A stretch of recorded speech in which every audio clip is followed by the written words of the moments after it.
Welcome back to Idea Tennis. It is your host Asher, alongside the awesome, incredible Jessica. And you're here because when you listen to Asher and Jessica talk, it's all about like growth and mindset and community. And here on Idea Tennis, we do a lot of that to get you right in the right mindset. So our question today for you to think about while you're here hanging out with us is: Are your emotions guiding you towards what you want, or are they holding you hostage? No, that's the question that's gonna get your idea tennis going on today with between me and you, Jessica. So we're gonna talk to the people today. So if I gotta ask you, Jessica, what is what are your top three emotions that you think affect you the most or bother you the most when it comes to business or personal life too? What are your top emotions? So I had to learn, I want to say probably not by chance, but by choice, that I needed a new superpower in my life that some of us sleep on in the sense that we don't realize how important calm is. And Mhm. so calm has over the past few years become my new superpower. Staying calm in difficult situations, personal, business, professional. But before that, I'm going to say that fear, jealousy, and Mhm. anger, which is what most people struggle with when they are led by their emotions. And those three things are powerful feelings, powerful emotions that most people don't know how to handle, redirect, you know, push out of the way because it requires a lot. It requires growth, it requires mindset, and it requires community. And for some people, it's hard to kind of raise your hand and say, listen, I'm hating right now. I'm hating because they have the life that I want. They're doing the Mhm. things I want to do. And so that takes on a great amount of courage that most people struggle with. What are the three things that lead you in your emotions? Well, I want to tap into mine as well. Let me go put mine. I like mine is patience and empathy, and I had struggled with anger for a while. And I think jealousy and envy kind of like up there on my list too.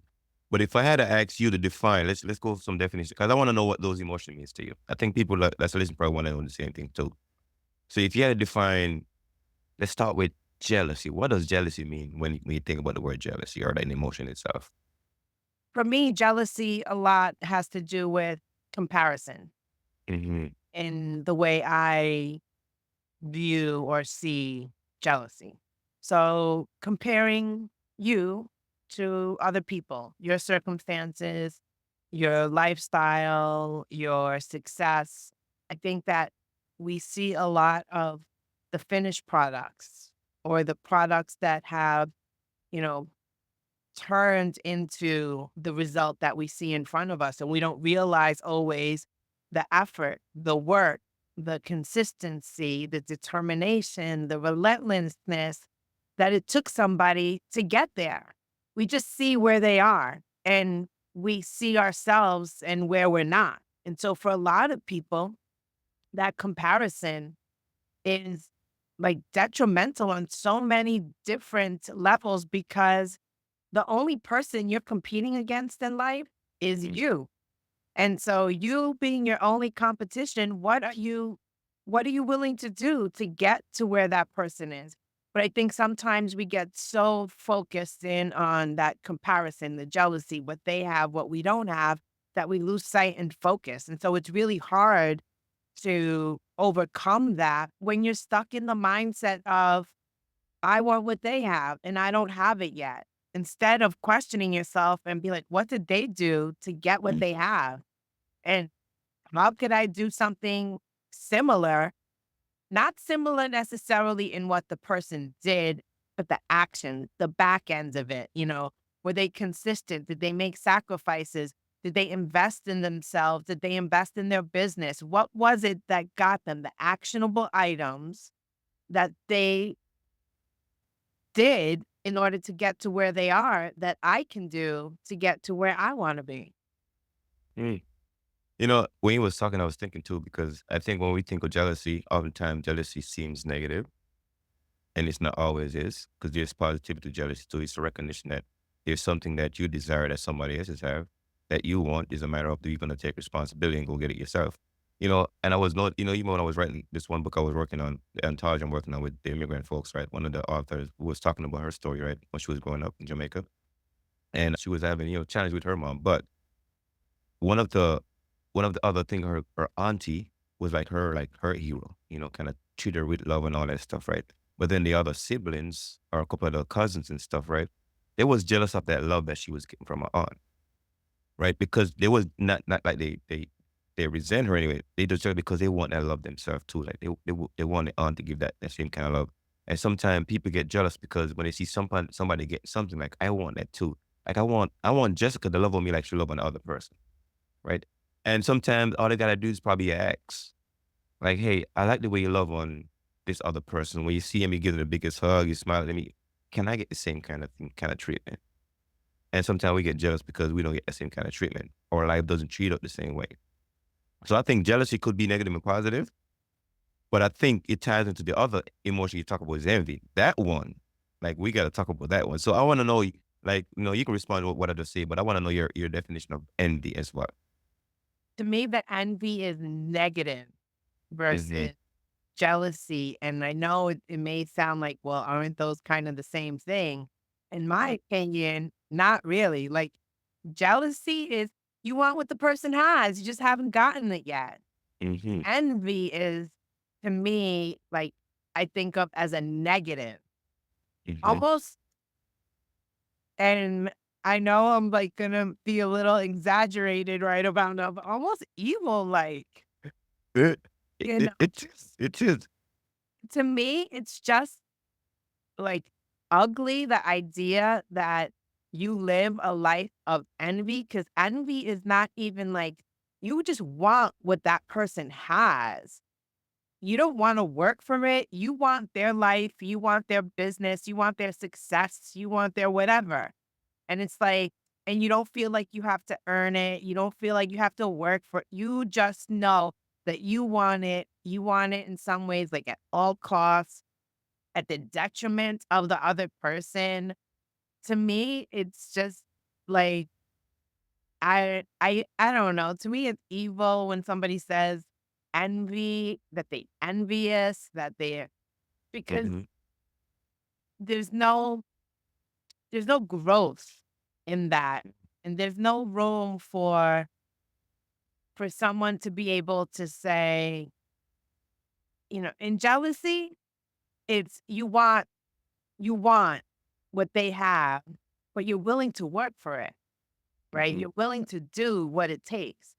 In Hmm. some ways, envy, when I think somebody envy, they want to take my life from me. Like, not literally, but they want to take what I have without putting in the work, without having to sacrifice, without having to grow, not build their mindset. They just want it.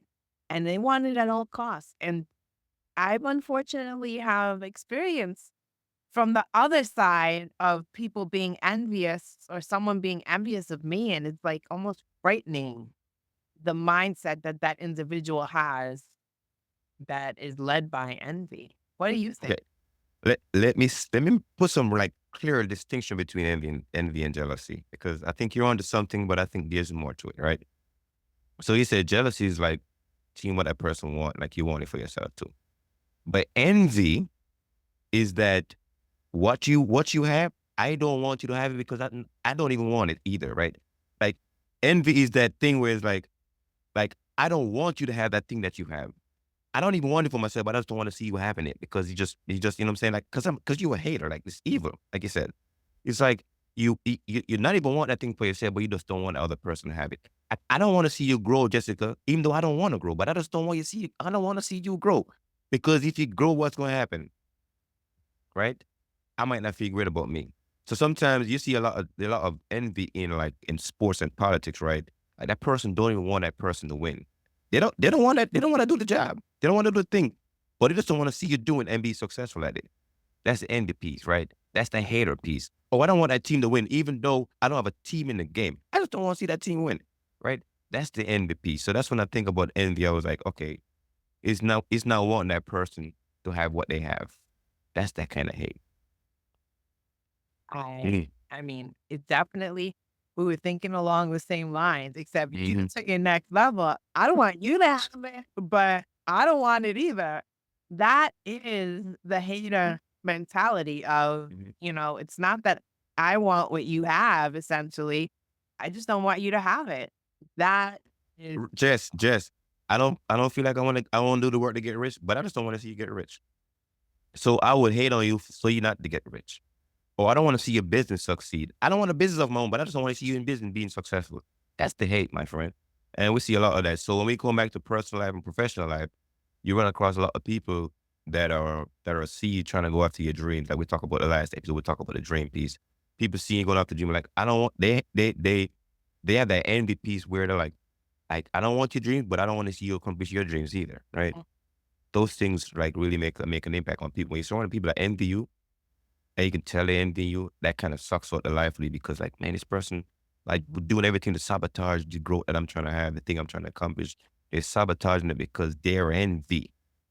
They're hating on your progress. They don't want to see you get to your destination. I think that when I spoke about how calm had to become my superpower, it was because of that experience that I had where someone was envious of my life and what I had. And at the end of the day, I was like, if they only knew what it took to get here. And I haven't even arrived yet, so to speak. I have so much more to go, so much more to do. But the hard work, the effort, the determination that I've been really focused on for most of my adult life to be able to be better and do better, to lead by example, to have what people would perceive to be a good life. I think that in order to stay focused on all of those things, I had to realize that was And necessary. That the other part of it was really when you think about people that are jealous or envious or led by their emotions, at the end of the day, it has nothing to do with you, how they mhm. feel about you. It has everything to do with them. What It's they feel about themselves. yeah, how they feel about themselves, something they lack that they see within you, something that they fear that they see you thriving in.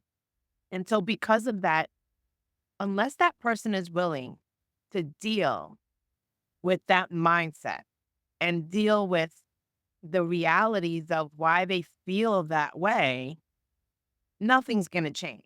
And so it's like, okay, I must be on the right track. I must be doing the right thing because the haters are coming out. And when I say that, we see so many people say that on social media, especially, and being encouraging is Mm. usually the message afterwards. Like, if you have haters, you're doing the right thing. Stay on track, stay focused, keep your eye on the prize and block out the haters, right? Put on the hater shades to block them out. And while all that is true, it's really hard because most Mhm. people want to be accepted and liked. And so the idea of someone not liking them or hating on them or being envious of them impacts them, it affects them. And so, from the yin and the yang, the good and the bad of how people are led by their emotions, I think is such a complex conversation because really, people have that fight or flight mentality in a lot of situations. And so, how do you go from fight or flight to reacting to now being in control of your emotions and learning how to respond and to Mhm. respond in appropriate way, to respond in a way that is serving of you and of others, to respond in a way that creates thought-provoking conversation, self-reflection, a thought process that allows people to be able to reflect and see things differently. How do you go from that? Mm.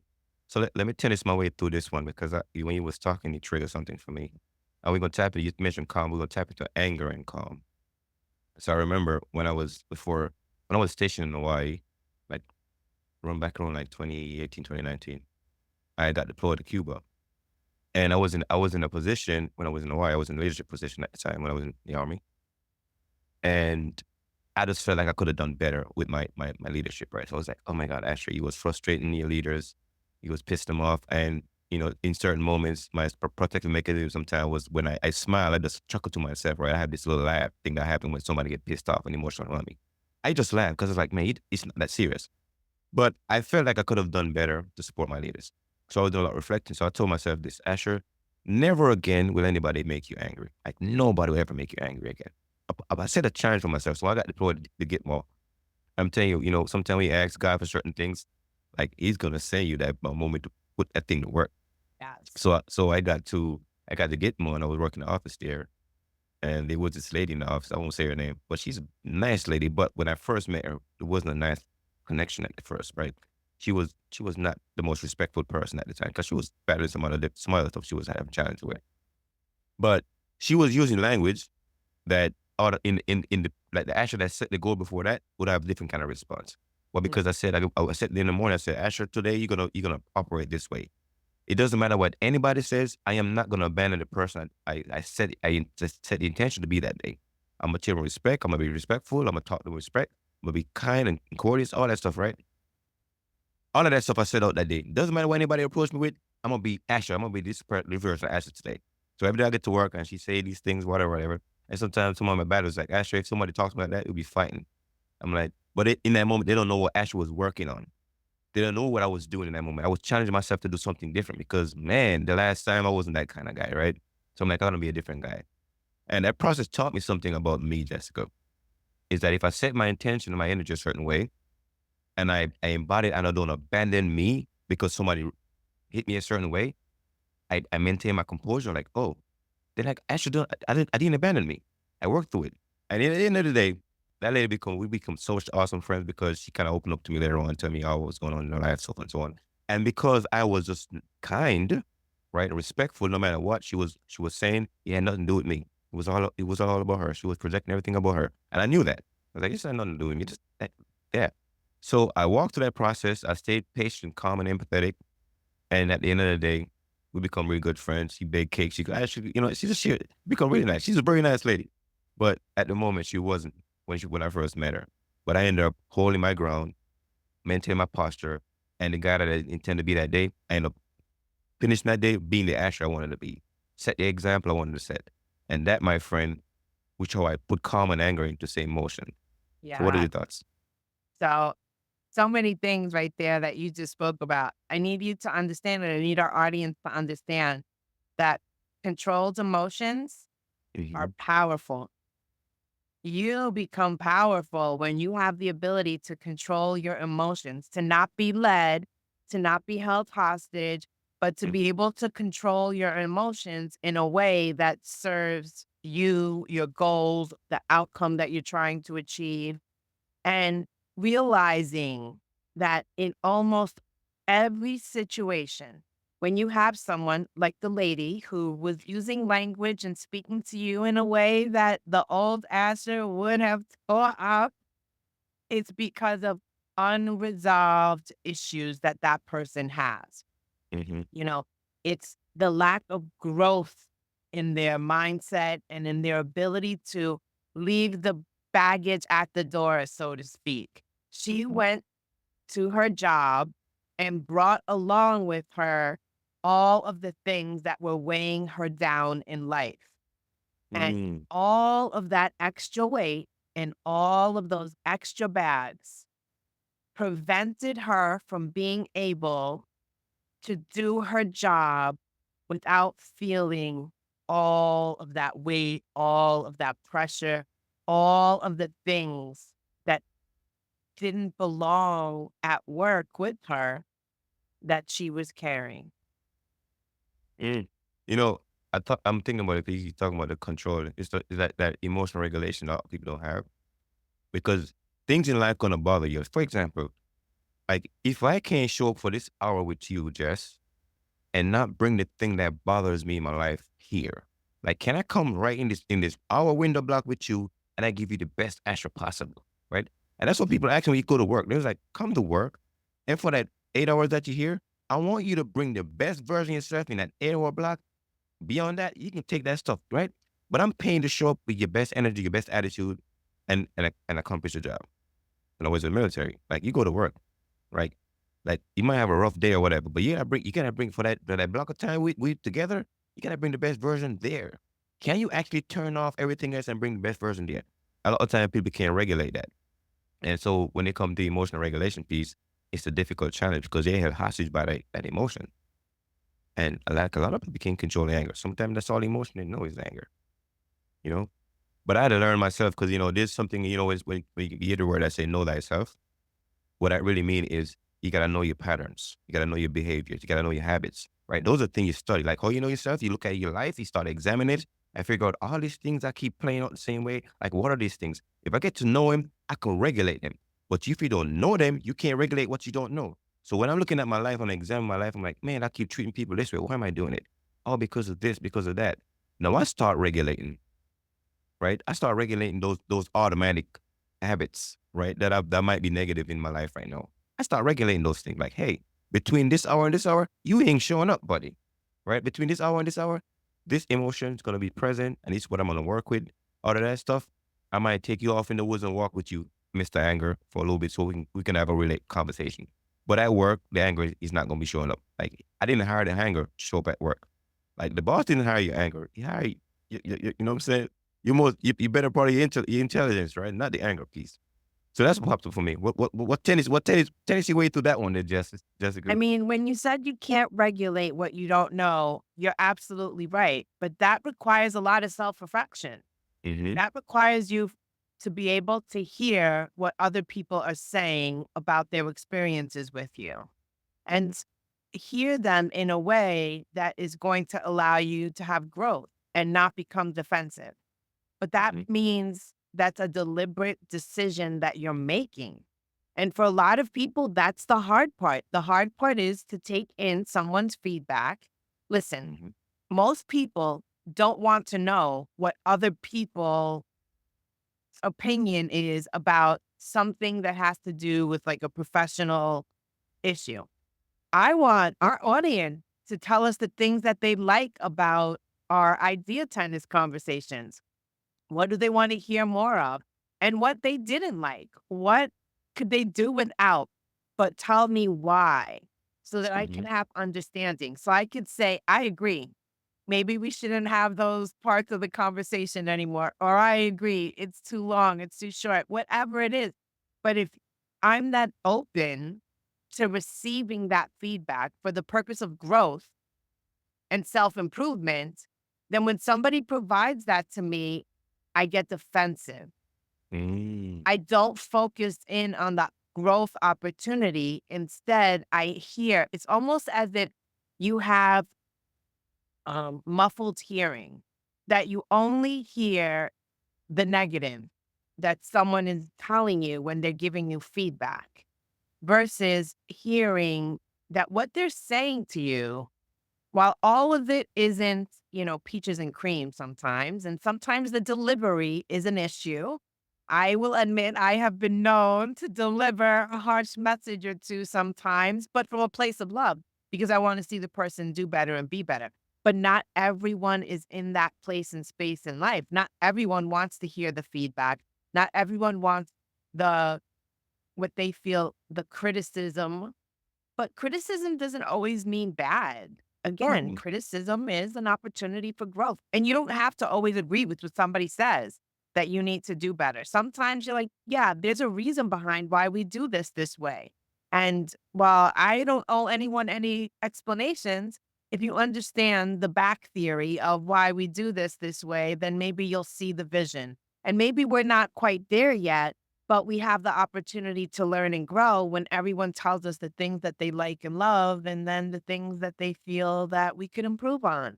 And so that takes deliberate want of growth, openness to feedback, and not everyone is in that place in life. Mm. How do you deal when somebody gives you, we're going to say, feedback? Well, listen, I'm a guy of gratitude. I'm gonna tell you why. So when somebody push a button that I didn't know that it exists, just like you're saying right now, like you can't regulate what you don't know. But when somebody push a button, you should thank them. But when somebody expose something that you don't know, it's like, thank you, Jess. I didn't know that button exists. because that button offended me. Like I didn't know I was offended by that thing. But now that I know I'm offended, I'm getting rid of that button, Jess. Because my life is my purpose is to go through life where there's not a button for people to push. I don't get triggered by people pushing these buttons. I'm eliminating the button. But oftentimes people, when they find a way there was somebody offend them, they get defensive, like realize that listen, like imagine if you was in the wild by yourself, Jess, you can do what you want to do, say what you want to say, whatever. 'Cause it's just you in the wild. But you're not in the wild anymore, Jess, right? You're in community. And in community meaning that you gotta fit in the community. We gotta connect in the community. That means certain things, certain behavior you can do in the wild by yourself. You can't do it in the community, right? You gotta find and regulate that thing for the community to operate. Because if not, people gonna alienate you. If you wonder why people alienate you, because guess what? You're not regulating your emotion properly in the community. In the wild, you can go crazy all by yourself. Nobody's offended by it. You can go there and run wild like an animal. That's okay. But in the community, regulation got to happen. And I was listening to Dan Sullivan this morning. He was talking about, like, he was saying that coaching is to the 21st century what management was to the 20th century, right? And oftentimes, right now, that's why coaching is on the rise because people realizing that you need people to help you see what's happening with you. Because there's not a lot of great parenting happening in these days in certain aspect, right? So that means people show up in the world as adults. They have a lot of challenges. They haven't regulated their emotion properly. And it takes a learning process. But if somebody offend you, should thank them. Like, hey, thank you for pointing out that button that I didn't know exists. Now that I know that button exists, what can I do to make sure that button do not exist anymore? Because all it is something that's in you that needs to get out of you, or you need to deal with. But if you're not going to take responsibility for that thing that offend you when that button was pushed, then that thing gonna consistently offend you, and people gonna control you. Because if somebody can push that button and control you every time, automatically, I see you. Like you would talk about envy. All I gotta do is push that button, and I throw you off your dreams, Jess.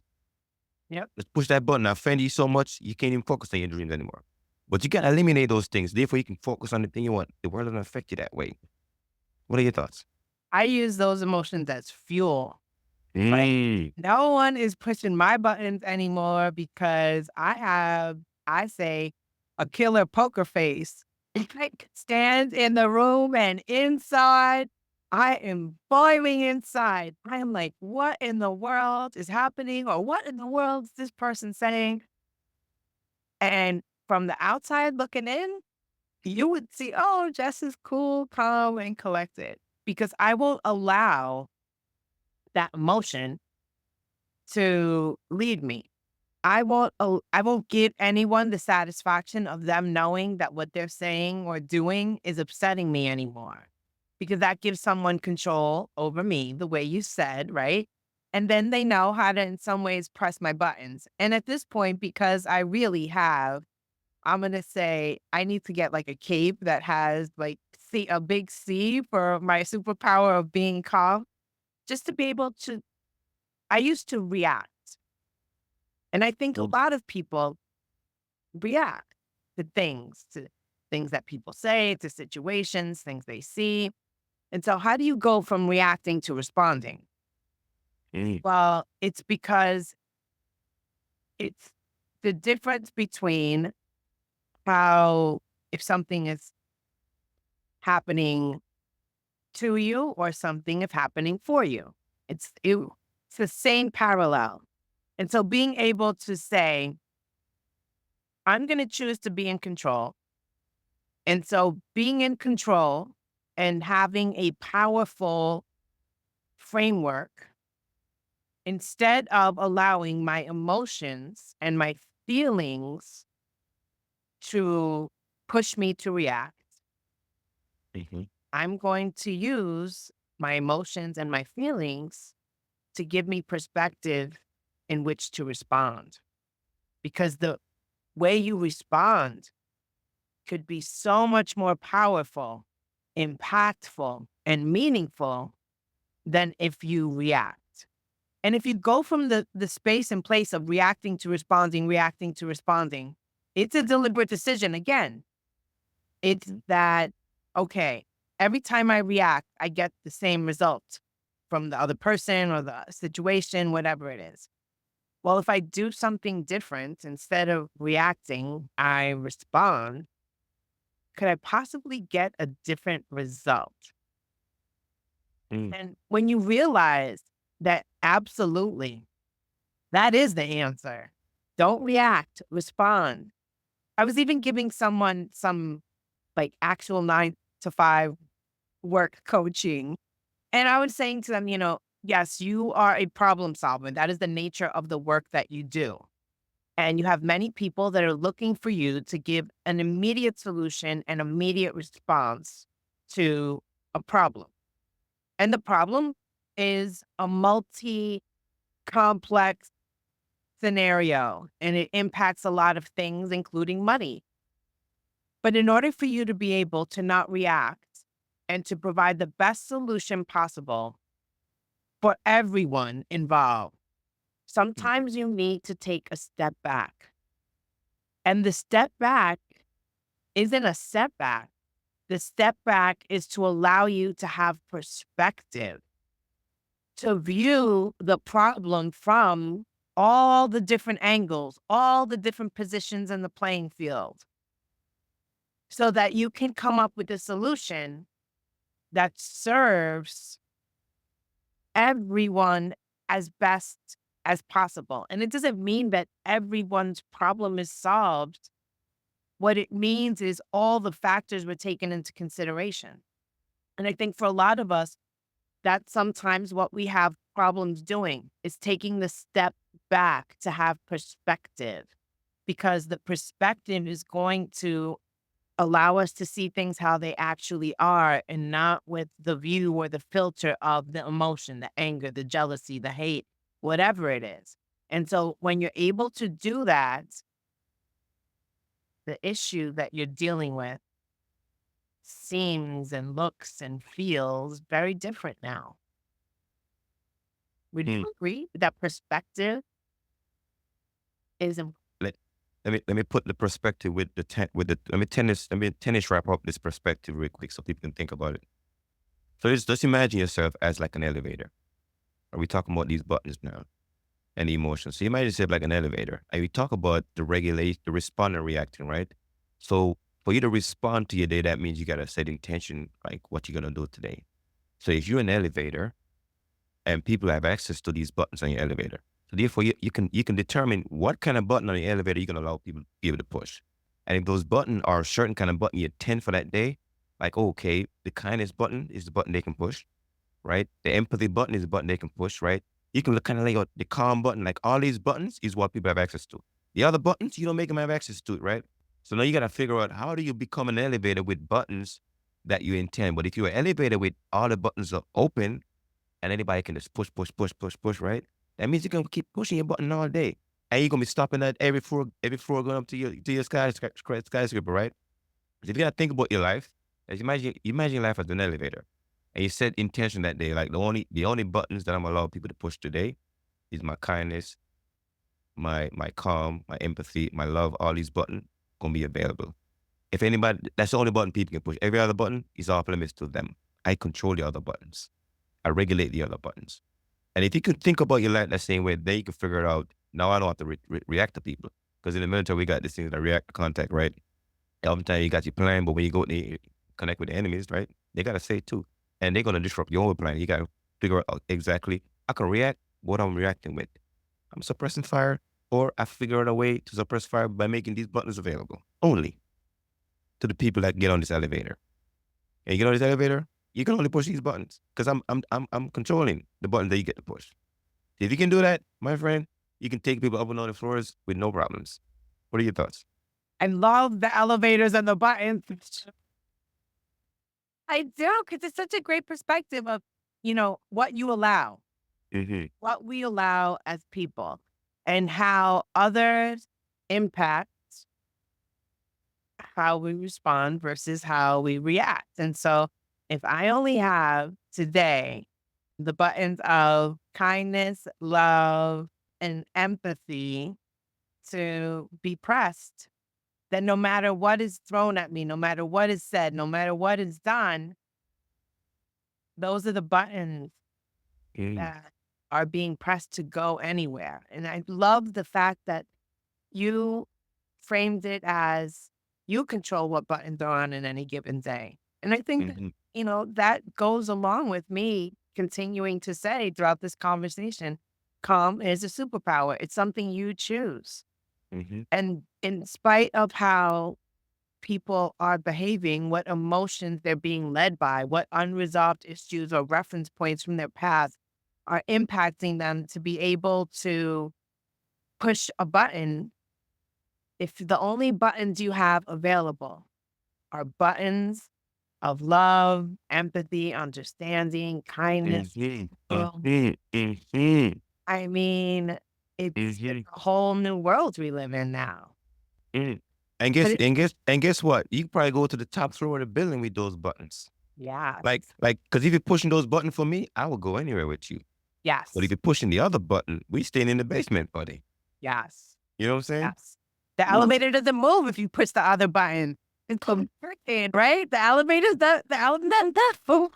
Listen, it's so funny, right? When you push this button, it seems like it's gonna be a thing that goes off. Like those buttons they're what do you call it? They're disabled. Those buttons are Yeah, disabled today. They're disabled today. It's not moving, right? But those ones are those are enabled. yeah. Yeah. Hmm. But sometimes people don't see the importance of, you know, kindness. We hear people that kill them with kindness, and it is true.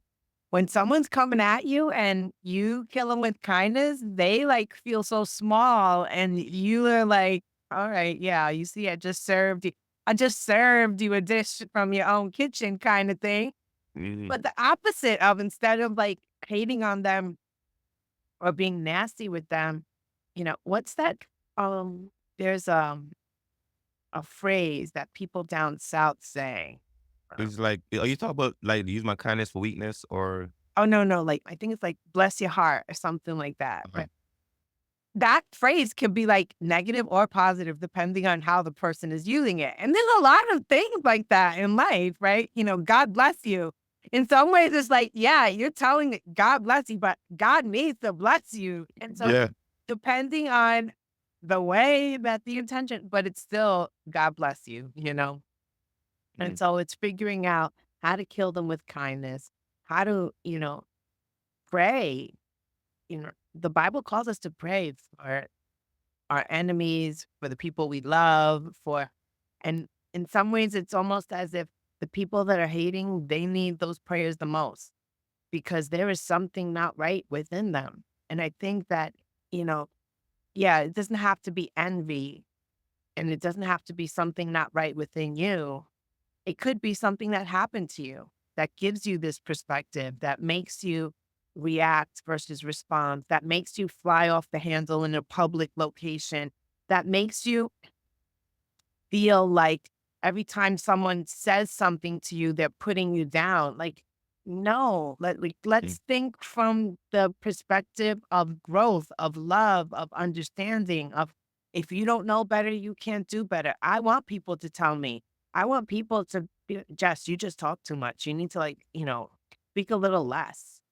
I've had somebody send me a text message in a meeting. Speak a Jess, little you're talking for less. 20 minutes.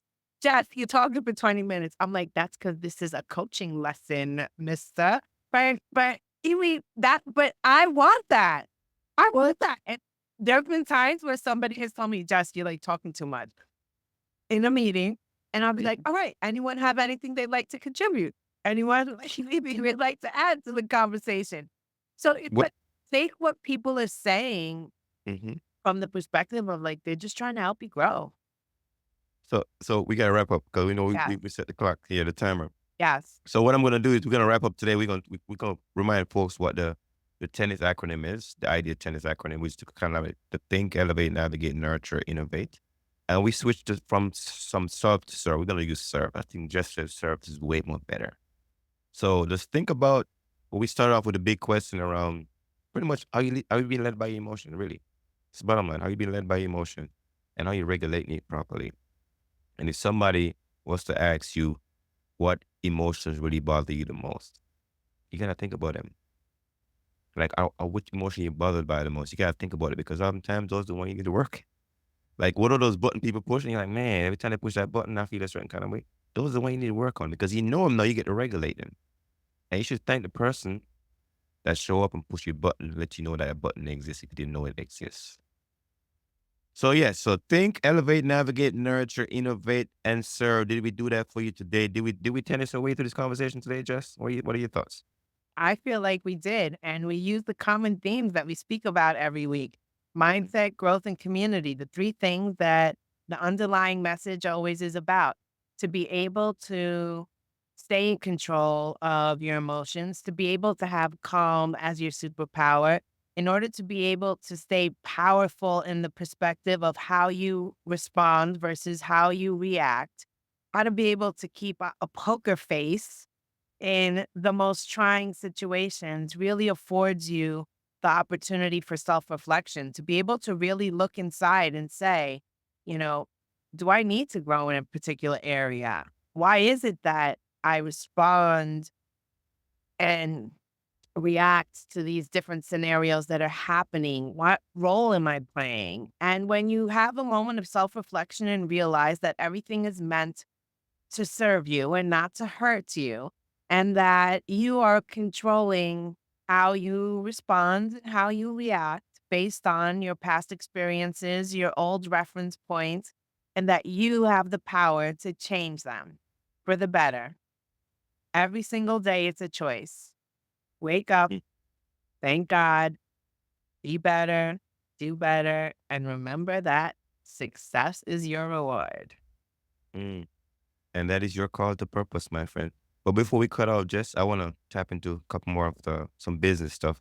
Yep. So I know for the folks that are hearing us, me and Jess working on a couple different projects, but this one of them is really around the the mindset coward, and that's gonna be that book. I think it's gonna reference some failures, but I think it's gonna be a great book for people to really think and be honest with themselves. And I'm on this like between this year and next year is all about the depth of being honest with yourself.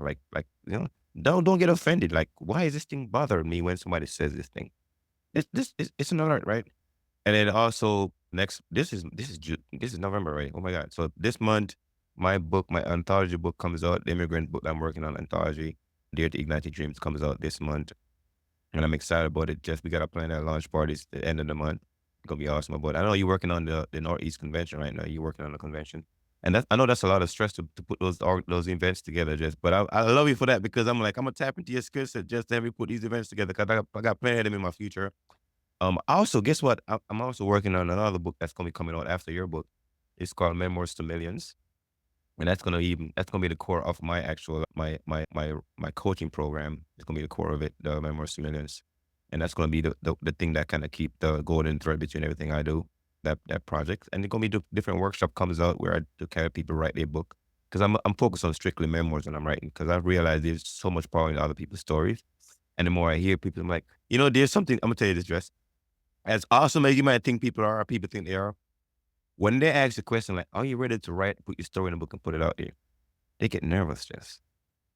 They get nervous because they think that, man, if this thing becomes successful, if I become famous, can I handle that success? Or is my story even ready for people to even follow? Like, you know what I'm saying? They start downplaying your thing, but I'm like, man, your story is amazing and incredible. You just gotta organize it. So I'm here to ready to help you put it together so you can do something with it and impact the world. But that's what I would close out with, and I know you got some thoughts, Jess. You can put it in there, wrap it up for us, please. I mean, I'm excited not only about the project that you're working on, but in towards the end of the year, I'll be sharing some incredible things that I have and opportunities for people to plug into to keep this mentoring and coaching experience going.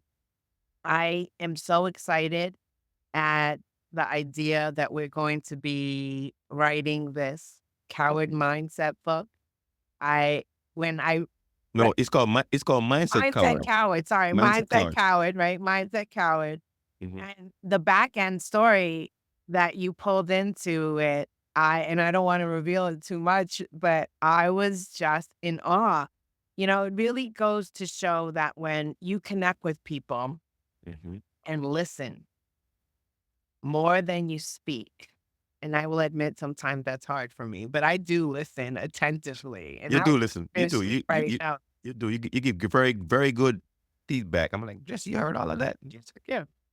I think that, God brings people into your life in the perfect timing, and there is a reason for everything. Sometimes we struggle to see and understand what that reason is.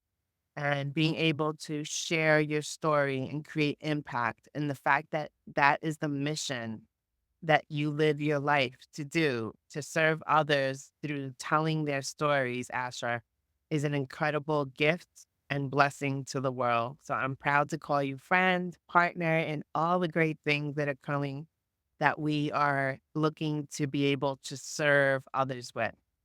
So Mm. And I also forget one more project. Sorry, I'll be working on other projects, folks.